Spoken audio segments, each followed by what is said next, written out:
Hey everybody, welcome back to Boss Economics World. Today, we've got a topic that's as hot as Japan's ongoing inflation struggle, Governor Kazuo Ueda, the big boss at the Bank of Japan, BOJ, and his not-so-straightforward stance on interest rates. Does this ring a bell? Or are you already yawning at another central bank story? Well, wake up, folks, because this is way more than just a technical monetary policy update. We're talking about a currency that's tanking, inflation that's still hitting wallets, and a central bank that might just be out of moves. Let me give it to you straight, Japan's economy is teetering on a knife edge. We've been hearing for years now about their persistently low interest rates, but inflation's finally here. So, why isn't the BOJ chomping at the bit to raise rates? Spoiler alert, just pulling the raise interest rates trigger isn't as simple as it looks. Get comfortable because we're about to break it down. So the big story recently has been Governor Kazuo Ueda's speech, where, surprise, surprise, we didn't get the clear message markets were dying for. Ueda insists the BOJ, or, as I like to call them, Japan's economic firefighters, are still closely monitoring the landscape before making any calls on rates. He most recently refused to confirm whether a rate hike is coming in January, and this uncertainty is already doing a number on the yen. The currency dropped to 157 yen and 37 sen, not far from levels that triggered a hefty government intervention earlier this year. By the way, that's when the Japanese government burned a cool $100 billion in propping up the yen. Imagine throwing such a huge sum trying to salvage your currency, it's like patching a hole in your boat while it's sinking. But wait, didn't they tout their inflation target at 2%? Check the receipts, folks.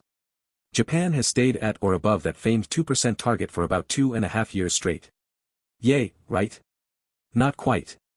Here's where we start diving deeper, because 2% inflation isn't the magic bullet everyone assumes. First off, it's painfully uneven. Inflation may be hitting Tokyo's bougie real estate or high-end sushi joints, ICU, $300 dinner bills, but on the other end, the average Taro, Japan's middle income and working class, gets slammed by high food and energy costs while wage growth stumbles behind inflation. So sure, there's 2% inflation, but is it controllable? Not quite. In fact, Japan has veered dangerously close to what some might call cost-push inflation. This means when vital goods and services, like food and fuel, keep shooting up, inflation threatens to hit households hard without the economy necessarily booming with strong demand. And what's Ueda's big play? Well, it sounds like he's scared stiff of doing anything rash, he's keeping the yen weaker and essentially waving off an imminent rate hike.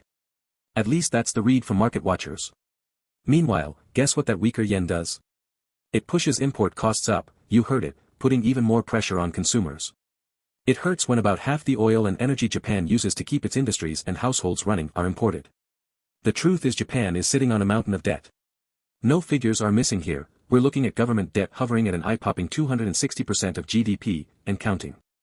Understand this, friends, Japan's economy is wading through a debt swamp, and unless you're the next Houdini, raising interest rates in that kind of economic environment can spell doem for government finances.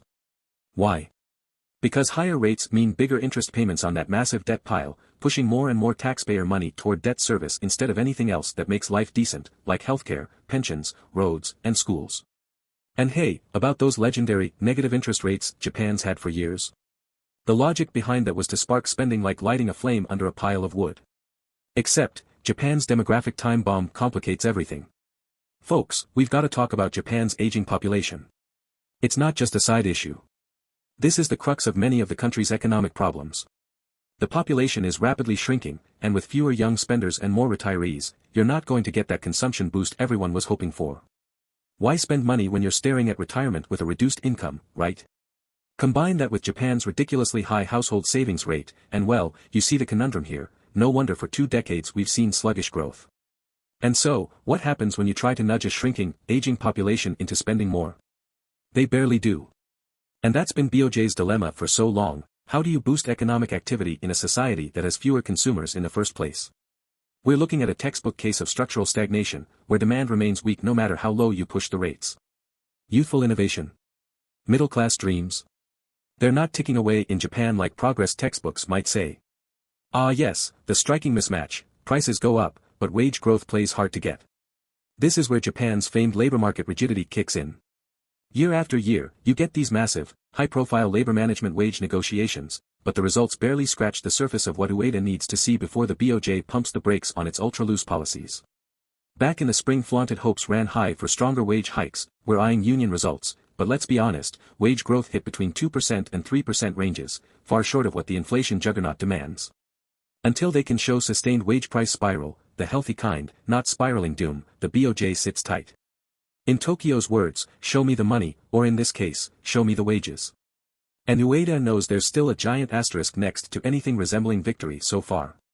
So what's causing that market stampede either toward the yen or away from it? Why isn't there a clear rate hike signal? Ueda still hedges, which creates chaos in the markets. What's Japan afraid of? Risk factors both domestically and globally. Yeah, inflation elsewhere still matters for Japan. Take Trump's possible 2024 policies, who knows what's in store, right? Could economic chaos in the US hinder an export-reliant Japan? Pretty much. Side tip, never underestimate the potency of macro geopolitics to wreck your meticulous local plans. Remember how COVID took everyone by surprise? Japan isn't immune to the whirlpool economics of the global scene either. Now for all you market sleuths, yes, there's about a 46% chance we'll get a rate hike in January. But even big institutional players like Neuberger Berman are hedging cause they realize Governor Ueda's not playing cowboy. Markets wait nervously for March as a last-ditch possibility. Adding fuel to the uncertainty, Ueda flagged Trump's maneuvers, or potential maneuvers, as major variables in play here. This may surprise some folks, like, what does Trump have to do with Japan's rate decisions? Well, a lot actually. The US remains one of Japan's critical export destinations, and Trump's history of tough trade policies could make Japanese exports to the US suddenly more costly or difficult. Under such scenarios, Japan can't afford to see weaker demand from abroad just when they're struggling to drum up their internal consumption. So where's all this headed? Well, let's lay it out clearly. Ueda's got his hands tied, he's got inflation figures, but the recipe for hiking rates doesn't seem fully baked yet. While Japan burns through money trying to prop up the yen, raises its debt load, and sees inflation outpace wages, Ueda waits. But can Tokyo afford to be so patient forever? Interest rates might move in January, but the chances are stacked against decisive action as soon as what some analysts hoped for. And the real danger isn't just that the rates stay low, it's that Japan's ability to respond effectively to bigger global economic storms diminishes by the day. In essence, this dance of delay is only adding to the building pressure. We just hope Ueda and the BOJ have a move that's not too little, too late. Thank you for sticking with us through this deep dive. You want to talk recession risks, government policy, and the game of economic chicken Ueda is playing with the markets? Keep tuning in right here. I've got more scorching takes on Japan's economy, inflation stories from across the globe, and why central banks just can't seem to balance things anymore. Hit subscribe so you folks stop missing the real deal economic stuff, and as always, drop your thoughts below. Are you a yen bull, or are you more on the bear side for next year's prospects? Discuss, debate, or drop any question. Until next time, stay sharp and don't let your wallet feel the squeeze unnoticed.